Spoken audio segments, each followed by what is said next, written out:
Good morning students. Welcome in today's session. In today's session we are going to discuss the two important topics of internal trade, that is documents used in internal trade and terms of trade. The following are the main documents used in internal trade. First one is invoice.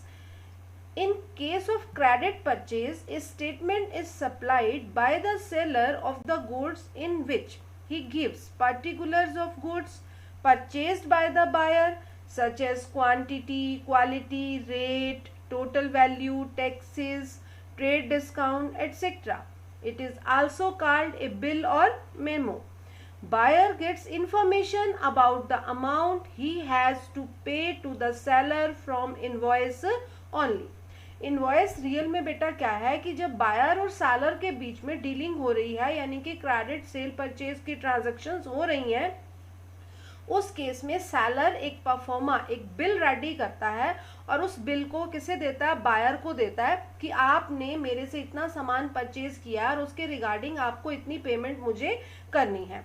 उस invoice में क्या क्या columns होते हैं? Quantity, quality, यानी कि कितने products आपने परचेज किए, किस क्वालिटी के थे वो, पर यूनिट रेट क्या था, टोटल कितना प्राइस आपका बन गया, उसके ऊपर कितना जीएसटी लगा, कितना डिस्काउंट आपको प्रोवाइड किया जा रहा है, ऑल एंड एवरी जो कंसेप्ट्स हैं वो उसके ऊपर क्या किए जाते हैं? राइट किए जाते हैं। Each and everything mentioned regarding the goods जो है उसके ऊपर मेंशन होती है कि इस गुड्स को आपने किस प्राइस पे सेल किया, कितना डिस्काउंट लगा, कितना टैक्स लगा, हर चीज उसके ऊपर सेलर जो है वो मेंशन कर रहा है। क्यों? क्योंकि सेलर इन्फॉर्म करना चाहता है किसी बायर को कि आपको मैंने इतने अमाउंट की गुड्स सेल की हैं और आपने मुझे एक पर्टिकुलर अमाउंट जो है वो पे करना है। Now come to the next term, that is proforma invoice. Very very important. Invoice और परफॉर्मा इनवॉइस में कुछ डिफरेंस होता है। अभी परफॉर्मा इनवॉइस को डिस्कस करने के बाद मैं आपको दोनों के बीच में डिफरेंस भी डिस्कस करूंगी, और दोनों ही टर्म्स इतनी इंपॉर्टेंट हैं कि चाहे हमारा और कोई टर्म बिजनेस में यूज हो या ना हो, ठीक है, इनवॉइस और परफॉर्मा इनवॉइस एक कॉमन टर्म्स हैं जो ऑलमोस्ट यूज होती रहती हैं। Second is the statement containing the detail of goods consigned from consigner to consignee, दो बड़े इंपॉर्टेंट वर्ड आ गए हैं, consigner और consignee, is known as a performa invoice. It gives the particulars as regards quantity, quality, price and expense incurred on the goods consigned. In case of consignment, consignee is an agent of the consigner who is supplied or supposed to sell goods on behalf of consigner, and this statement performa invoice is only for his information. It is also known as interim invoice. थोड़ा सा confusing जरूर है बेटा term, बहुत easy है। जब आप इसे अच्छे से अंडरस्टैंड करोगे तो आपको बहुत अच्छे से समझ आ जाएगा। वेरी फर्स्ट, कंसाइनर कौन है? कंसाइनर है माल को भेजने वाला। कंसाइनी कौन है? माल को रिसीव करने वाला। ठीक है, तो कंसाइनमेंट क्या है? गुड्स का कंसाइनमेंट, यानी कि जो माल आप सेल कर रहे हो, भेज रहे हो। ठीक है, अब यहाँ पर क्या समझना है आपको अच्छे से कि एक स्टेटमेंट है। परफॉर्मा इनवॉइस क्या है? एक स्टेटमेंट है, या हम उसे एक लेटर भी कह सकते हैं, फॉरवर्डिंग लेटर है, जिसके बिहाफ पर कोई पेमेंट नहीं होनी है, सिर्फ एक इंफॉर्मेशन प्रोवाइड करने का वो लेटर है। So it is called forwarding letter या फिर statement. Containing the details of goods consigned, जो माल भेजा जा रहा है उससे रिलेटेड इंफॉर्मेशन प्रोवाइड कर रहा है। कौन प्रोवाइड कर रहा है? Proforma invoice. From consignor to consignee, consignor कौन है? माल को भेजने वाला, और कंसाइनी कौन है? माल को रिसीव करने वाला। ठीक है, उन दोनों के बीच में, माल भेजने वाले और माल रिसीव करने वाले पर्सन के बीच में कोई इंफॉर्मेशन एक्सचेंज हो रही है, इंफॉर्मेशन डिलीवर हो रही है, किसकी हेल्प से हो रही है? परफॉर्मा इनवॉइस की हेल्प से हो रही है। ठीक है बच्चे, मैं आपको एक एग्जांपल से और क्लियर करती हूँ इसको। एक सेलर है, एक बायर है। ठीक है, जब भी आपको कुछ गुड्स बाय करनी होती हैं, खरीदनी होती हैं, तो बहुत बार मैनी टाइम्स ऐसा होता है कि आप डायरेक्ट एक सेलर के पास जाते हो और परचेज करके आ जाते हो। ठीक है, तो उस केस में आप कैश गुड्स परचेज करते हो और या फिर क्रेडिट गुड्स परचेज करते हो। ठीक है, तब हम वहाँ पर बिल, कैश मीमो और इनवॉइस की हेल्प लेते हैं पेमेंट्स करने के लिए। लेकिन कई बार ऐसा होता है कि आप एक ही सेलर से गुड्स डायरेक्टली परचेज करने नहीं जा रहे हो, आप अलग अलग सेलर से कांटेक्ट करते हो कि आपसे मुझे ये गुड्स परचेज करनी है, तो आप मुझे किस प्राइस में ये गुड्स सप्लाई कर सकते हो। ठीक है, तो आप उनसे कोटेशंस लेते हो। ले लैंग्वेज में, जनरल लैंग्वेज में जो हम वर्ड यूज करते हैं कि हमने पर्टिकुलर ये प्रोडक्ट्स परचेज करने हैं, हमने अलग अलग सेलर से कांटेक्ट किया और उन सेलर से हमने अलग अलग क्या ले ली हैं, कोटेशंस ले ली हैं। ठीक है, अब कोटेशंस लेने के बाद आप फाइनल करते हो कि आपको पर्टिकुलर किस सेलर से डील करना है। आपके पास 10 सेलर्स की कोटेशंस आ गई कि हम आपको ये पर्टिकुलर प्रोडक्ट इस पर्टिकुलर प्राइस में सप्लाई कर सकते हैं। ठीक है, अब 10 से तो आप डील नहीं करोगे, आप तो किसी वन सेलर से डील करोगे। तो आपने सेलेक्ट कर लिया कि आप किस पर्टिकुलर सेलर से डील करना चाहते हो। अब जिस पर्टिकुलर सेलर से आप डील करना चाहते हो, अब आप उससे बात करते हो, उससे कुछ नेगोशिएशन करते हो, अल्ट्रेशन कराते हो कुछ प्राइजेस के अंदर। ठीक है, कि मुझे ये 10 प्रोडक्ट्स आपसे परचेज करने हैं, ये 5 प्रोडक्ट्स आपसे परचेज करने हैं। ठीक है, तो हम जो है आपस में जो डील फाइनल करने से पहले मैं चाहता हूँ कि भाई आप मुझे ये प्राइस सेट कीजिए। ठीक है, कि जो आप मुझे 10 रुपीज़ में गुड सेल करना चाहते हैं पर यूनिट, वो मुझे 6 में दे दीजिए। जो आप मुझे 15 में सेल करना चाहते हैं वो मुझे आप 14 में सेल कर दीजिए। ठीक है, हम उससे सेलर से कुछ नेगोशिएशन कर रहे हैं। ठीक है, तो दोनों के बीच में कुछ नेगोशिएशन होती है, प्राइजेस अल्टर हो जाते हैं, सेटिंग हो जाती है, फाइनली दोनों सेलर और जो बायर हैं, ठीक है, वो रेडी हो जाते हैं कि हम ठीक है आपस में इन प्राइजेस के ऊपर सेटल कर लेंगे। अब सेलर और बायर के बीच में जो ये न्यू प्राइजेस सेटल हुए हैं ना, इन प्राइजेस की एक लिस्ट प्रिपेयर करेगा कौन, सेलर। और वो किसको देगा, बायर को देगा कि आपको मुझसे इतनी क्वांटिटी में इतना माल परचेज करना है और मैं इस पर यूनिट के ऊपर आपको माल जो है वो सेल करने के लिए रेडी हूं। और एक ये जो इन्फॉर्मेशन रेडी की जा रही है, ये एक जो लेटर रेडी किया जा रहा है बेटा, this letter is called forwarding letter और परफॉर्मा इनवॉइस, ताकि कल को सेलर और बायर के बीच में रेट को लेकर, क्वालिटी को लेकर, क्वांटिटी को लेकर किसी भी तरह का कंफ्यूजन ना रहे। अभी माल सप्लाई नहीं हुआ है, माल सप्लाई होने से पहले ही एक लेटर प्रिपेयर किया जा रहा है जिसमें डील फाइनल की जा रही है कि सेलर बायर को इतने यूनिट सेल करेगा, इस क्वालिटी के करेगा, इतने प्रोडक्ट सेल करेगा, 5 प्रोडक्ट 6 प्रोडक्ट सेल करेगा। फर्स्ट प्रोडक्ट जो है वो 10 यूनिट्स में होगा, सेकेंड प्रोडक्ट्स के 100 यूनिट सेल करेगा। फर्स्ट प्रोडक्ट का प्राइस जो है 30 रुपीज पर यूनिट होगा, सेकेंड प्रोडक्ट का प्राइस 500 पर यूनिट होगा। ठीक है बेटा, इस तरह से उसके ऊपर कितना जीएसटी लगेगा, कितना उन्हें ट्रेड डिस्काउंट दिया जाएगा, कितना कैश डिस्काउंट दिया जाएगा, ईच एंड एवरी कंसेप्ट को क्लियर किया जा रहा है। किसके बीच में, कंसाइनर और कंसाइनी के बीच में। कंसाइनर कौन है, माल भेजने वाला, कंसाइनी कौन है, माल को रिसीव करने वाला। दोनों पार्टीज के बीच में क्या हो रही है, ट्रांजैक्शन हो रही है। ठीक है, अभी रियल में गुड्स जो है वो सेल परचेज की ट्रांजैक्शन नहीं हुई है, अभी सिर्फ इंफॉर्मेशन डिलीवर की जा रही है। जो कंसाइनर है वो कंसाइनी को बता रहा है कि हम आपको इतने रुपए का माल बेचने वाले हैं, आप अपने मनी का अरेंजमेंट कर लीजिए, आपका टोटल बिल इतने का बनने वाला है। ठीक है, तो जिस इंफॉर्मेशन लेटर में ये सेंड की जा रही है सारी information, this letter is called proforma invoice. ठीक है, जब हम सेलर और बायर जो है आपस में मिलते हैं, यानी कि कोटेशंस की हेल्प से डील फाइनल की जाती है, तो वेरी फर्स्ट क्या बनाया जाता है, परफॉर्मा इनवॉइस। ठीक है, फिर उसके बाद नेक्स्ट जो टर्म यूज की जाती है दैट इज इनवॉइस। ठीक है, जब माल भेजा जाएगा, माल के साथ क्या जाएगा, इनवॉइस जाएगा। लेकिन माल भेजने से पहले जब डील फाइनल की जा रही है, सिर्फ इंफॉर्मेशन फाइनल की जा रही है, ठीक है, कि हम इस प्राइस के ऊपर इतने प्रोडक्ट बेचने के लिए रेडी हैं, तो वो जो इंफॉर्मेशन है वो एक लेटर की हेल्प से जा रही है, that is forwarding letter and it is also known as proforma invoice. I hope कि आपको ये दोनों टर्म्स बहुत अच्छे से क्लियर हो गई होगी। Now come to the next term, that is debit note and credit note. Both of the terms have already discussed in the subject of accountancy, chapter number 8, the source documents.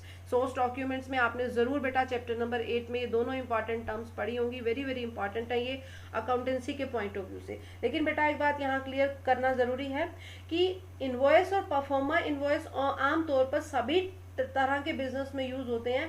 Debit note, credit note, lorry receipt और railway receipt में भी use हो या ना हो, लेकिन first 2 जो documents थे वो वेरी वेरी इंपॉर्टेंट थे, क्योंकि उनके बिना कोई भी बिजनेस हो ही नहीं सकता।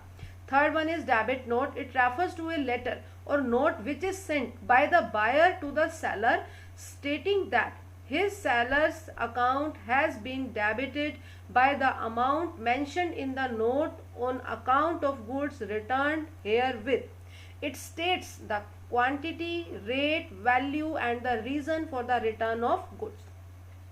कई बार क्या होता है कि जो हमारा बायर होता है वो गुड्स रिसीव कर लेता है, लेकिन उसकी गुड्स डिफेक्टिव हो सकती हैं, उसकी गुड्स अकॉर्डिंग टू ऑर्डर नहीं आई हैं, जो ऑर्डर प्लेस किया था उसके अकॉर्डिंग नहीं आई हैं, डिफेक्टिव आ गया, रास्ते में माल की टूट फूट हो गई। ठीक है, इस तरह से बहुत बार ऐसा हो सकता है कि बायर जो है वो सेलर को क्या कर रहा है, गुड्स रिटर्न कर रहा है। ठीक है, क्योंकि उसकी गुड्स उसकी चॉइस के अकॉर्डिंग उसके पास रिसीव नहीं हुई हैं। ठीक है, रास्ते में डैमेज हो गई हैं या एक्सपायर गुड्स रिसीव हो गई हैं, कुछ भी हो सकता है। ठीक है, बहुत सारे रीजन हो सकते हैं जिनकी वजह से जो बायर है वो सेलर को क्या करेगा, गुड्स रिटर्न करेगा। तो जब बायर सेलर को गुड्स रिटर्न करेगा तो वो क्या प्रिपेयर करेगा, डेबिट नोट प्रिपेयर करेगा और वो सेलर को इन्फॉर्म करेगा कि मैंने अपनी बुक्स में, मैं कौन हूँ, बायर ने अपनी बुक्स में आपके अकाउंट को क्या कर दिया है, डेबिट कर दिया है। क्यों? क्योंकि मैं आपकी गुड्स क्या कर रहा हूँ, रिटर्न कर रहा हूँ। जो डेबिट नोट प्रिपेयर किया जाएगा उसमें क्वांटिटी, क्वालिटी, वैल्यू सब पॉइंट्स राइट किए जाएंगे, रीजन भी राइट किया जाएगा कि किस रीजन से ये गुड्स जो है वो रिटर्न की जा रही है। Next is credit note. It refers to a letter और note which is sent by the seller to the buyer stating that his account has been credited by the mentioned amount or account or of acceptance of his claim about the goods returned by him. जब debit note के साथ goods कहाँ enter करती हैं, seller की shop में enter करती हैं। ठीक है, सेलर के पास पहुंच गई हैं डेबिट नोट के साथ। अब सेलर उन गुड्स को रिसीव करता है जो परचेज रिटर्न की फॉर्म में उसके पास आई हैं। ठीक है, तो बायर ने क्या किया था, गुड्स परचेज की, फिर परचेज की हुई गुड्स उसने रिटर्न कर दी। ठीक है, तो क्या बन गई, परचेज रिटर्न बन गई। अब परचेज रिटर्न के साथ उसने क्या भेजा, डेबिट नोट भेजा। अब गुड्स कहाँ एंटर कर रही हैं, सेलर की शॉप में एंटर कर रही हैं। सेलर उन गुड्स को क्या करेगा, रिसीव करेगा। रिसीव करने के बाद वो क्या प्रिपेयर करेगा, क्रेडिट नोट प्रिपेयर करेगा। बायर को कहेगा कि लीजिए मैंने आपकी गुड्स रिसीव कर ली हैं और जो आपका जो अकाउंट है अपनी बुक्स में क्या कर दिया है, क्रेडिट कर दिया है पर्टिकुलर अमाउंट से, जितने अमाउंट की गुड्स आपने मुझे रिटर्न की हैं। ठीक है, अब सेलर के पास क्या पहुंच जाएगा, क्रेडिट नोट पहुंच जाएगा। ठीक है, उसमें लिखा होगा कि हमने आपका इतना जो अमाउंट का एक्सेप्टेंस था, गुड्स थी वो एक्सेप्ट कर ली हैं और पर्टिकुलर आपका इतना क्लेम हमारे से बनता है कि हम आपको इतनी मनी रिटर्न करेंगे या उसके बदले में और गुड्स आपको सप्लाई करेंगे। Next is lorry receipt. It refers to a receipt issued by the transport company for goods accepted by it for sending from one place to another. It is also known as transport receipt and बिल्टी। एक common language में हम बिल्टी word बहुत ज़्यादा use करते हैं जब seller को buyer को गुड्स सप्लाई करनी होती हैं, तो उनके बीच में अगर ज़्यादा डिस्टेंस है तो वो किसकी हेल्प लेते हैं, रोड ट्रांसपोर्ट की हेल्प लेते हैं, ट्रांसपोर्ट कंपनीज की हेल्प लेते हैं। तो ट्रांसपोर्ट कंपनीज जैसे ही सेलर से गुड्स रिसीव करती हैं तो वो सेलर को क्या इशू कर देती हैं, एक ट्रांसपोर्ट रिसीप्ट या फिर लॉरी रिसीप्ट हम उसे कहते हैं, या कॉमन लैंग्वेज में हर बिजनेस मैन जो है वो क्या वर्ड यूज करता है, बिल्टी। ठीक है, तो ट्रांसपोर्ट कंपनी उसे क्या इशू करती है, रिसीप्ट, जिस रिसीप्ट का नाम होता है बिल्टी। अब रिसीप्ट किसके पास आ गई, सेलर के पास। सेलर अपने बायर को वो रिसीप्ट सेंड कर देता है, यानी कि बिल्टी सेंड कर देता है। ठीक है, जिससे सेलर को ये पता चल जाता है कि एक पर्टिकुलर ट्रांसपोर्ट कंपनी से, ठीक है, उस ट्रांसपोर्ट कंपनी का नाम उस बिल्टी के ऊपर मेंशन होता है, मुझे इतनी गुड्स रिसीव होने वाली हैं। ठीक है, और मैनी टाइम्स उन पर डेज भी राइट होते हैं कि within 1 week, within 5 days और 10 डेज जो हैं वो गुड्स सेलर ने जो भेजी हैं बायर तक पहुंच जाएंगी।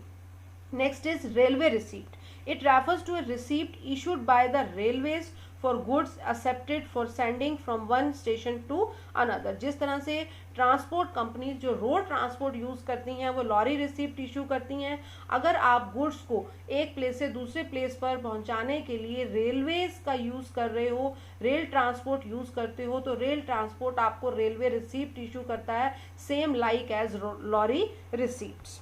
That's all about the main documents used in internal trade. Now come to the next topic, that is terms of trade.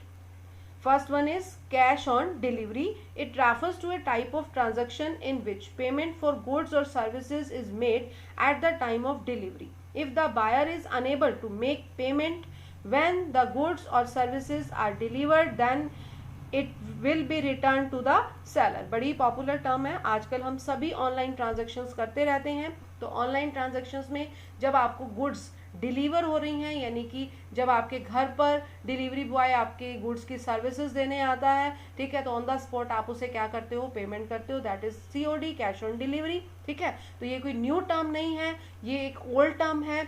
जब ट्रेडिशनल बिजनेस में भी सेलर जो है गुड्स सेल कर देता था, बायर उन गुड्स को रिसीव करता था, तो रिसीव करने पर ही जब वो उन गुड्स की पेमेंट दे रहा है, गुड्स की डिलीवरी रिसीव होने पर वो गुड्स के बदले में मनी दे रहा है, तो वो कौन सी टर्म है, कैश ऑन डिलीवरी। और अगर ऑन द स्पॉट डिलीवरी के टाइम पर जो बायर है वो पेमेंट देने में कैपेबल नहीं है, तो गुड्स वापस चली जाएंगी किसके पास, सेलर के पास वापस चली जाएंगी।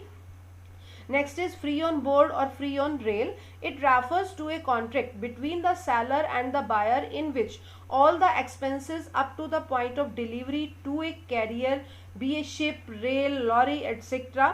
are to be borne by the seller. बड़ी इंपॉर्टेंट टर्म है बेटा ये भी, ठीक है, कि इसमें सेलर और बायर के बीच में एक कॉन्ट्रैक्ट होने जा रहा है कि आपके घर तक या आपकी शॉप तक जो भी गुड्स हम सप्लाई करेंगे उसके जो शिपिंग चार्जेस हैं वो सेलर ही बियर करेगा, बायर को बियर नहीं करने हैं। ठीक है, जैसा कि कई बार आप ऑनलाइन शॉपिंग करते हो तो आपको वहाँ टर्म्स एंड कंडीशंस में लिखा हुआ मिलता है फ्री ऑन शिप, ठीक है, कि भी आपसे शिपिंग चार्जेस नहीं लिए जाएंगे। ठीक है, तो बायर और सेलर के बीच में जब ये कॉन्ट्रैक्ट हो रहा है कि शिपिंग चार्जेस जो हैं वो जो है बायर जो है पे नहीं करेगा, जो सारे के सारे जो एक्सपेंसेस हैं, शिपिंग एक्सपेंसेस हैं, चाहे वो ट्रेन से माल आ रहा है, चाहे शिप से आ रहा है, चाहे लॉरी से आ रहा है, यानी कि रोड ट्रांसपोर्ट से आ रहा है, ठीक है, कैसे भी आ रहा है, तो वो सारे के सारे कौन बॉर्न करेगा, कौन बियर करेगा, सेलर ही बियर करेगा।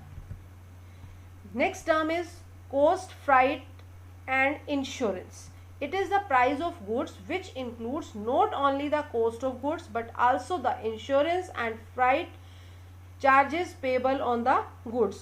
Many times CIF की टर्म जो है वो यूज़ की जाती है। इसका मतलब क्या है कि जो प्राइस आपसे चार्ज किया जा रहा है, ठीक है, गुड्स का जो पर्टिकुलर प्राइस आपसे चार्ज किया जा रहा है, उस प्राइस के अंदर उन गुड्स का इंश्योरेंस, उन गुड्स का फ्राइट, सब कुछ क्या है, इंक्लूडेड है। ठीक है, आपसे अलग से कुछ भी चार्ज नहीं किया जाएगा। Now come to the important term that is error and omission expected. Many times बेटा E&OE जो है टर्म एग्जाम में आ जाती है। What is the full form of E&OE? 1 mark का इम्पॉर्टेंट क्वेश्चन है। तो E&OE means error and omissions expected. It refers to that term which is used in internal trade to say that mistakes and things that have been forgotten should be taken into account. This term is used in an attempt to reduce legal liability for incorrect or incomplete information supplied in a document such as price list, invoice, cash memo, quotation, etc. जितने भी businessman होते हैं वो एक अपनी bill book जो है वो रेडी करवाते हैं, प्रिंट करवाते हैं, ठीक है, वो उसके ऊपर E&OE टर्म राइट करवा देते हैं। वो ऐसा क्यों कर रहे हैं? वो अपने आप को सेफ रखने के लिए कर रहे हैं ऐसा, ठीक है। ये टर्म यूज़ की जाती है जिससे उनकी लीगल लायबिलिटी रिड्यूस हो जाती है, ठीक है। अगर आपके बिल के ऊपर, आपकी कैश मीमो के ऊपर, इनवॉइस के ऊपर ये टर्म राइट की हुई है, ठीक है, आप कौन हो? एक बिजनेसमैन यानी कि एक सेलर की अगर बिल बुक पर, कैश मीमो पर ये टर्म राइट है तो सेलर की जो लीगल लायबिलिटी है वो रिड्यूस हो जाती है, यानी कि वो अपने आप को सेफ कर रहा है, क्यों सेव कर रहा है कि उस इनवॉइस पर, बिल पर अगर कहीं कोई मिस्टेक हो गई है, ठीक है, क्वांटिटी गलत लिख दी, क्वालिटी गलत लिख दी, पर यूनिट प्राइस गलत आ गया, कैलकुलेशन में मिस्टेक हो गई, डिस्काउंट शो होने से रह गया, ठीक है, टैक्स ज़्यादा लग गया, ऐसी कोई भी एरर बिजनेसमैन से हो सकती है। तो अगर एरर एंड ओमिशन एक्सपेक्टेड उसके बिल के ऊपर राइट किया हुआ है, ठीक है, तो जो बायर है वो डायरेक्ट जो है उसके अगेंस्ट नहीं जा सकता, यानी कि उसको पनिश नहीं कर सकता कि आपने मेरा बिल जो है वो गलत बना दिया, ठीक है। तो उस बिल के ऊपर ऑलरेडी लिखा हुआ है कि अगर कोई एरर हो जाती है तो एक्सपेक्टेड है कि कोई ह्यूमन बींग्स हैं हम सभी, ठीक है, तो हमसे अगर कोई गलती हो गई है तो हम उसको करेक्ट कर देंगे, हम उसे ठीक कर देंगे। तो उससे जो सेलर है उसकी लीगल लायबिलिटी क्या हो जाती है, रिड्यूस हो जाती है। अगर अदरवाइज अगर ऐसा ना राइट किया हुआ हो तो जो बायर है वो उसके सेलर के ऊपर लीगल चार्ज भी फाइल कर सकता है। That's all about the important terms related to the internal document. Thanks and have a nice day.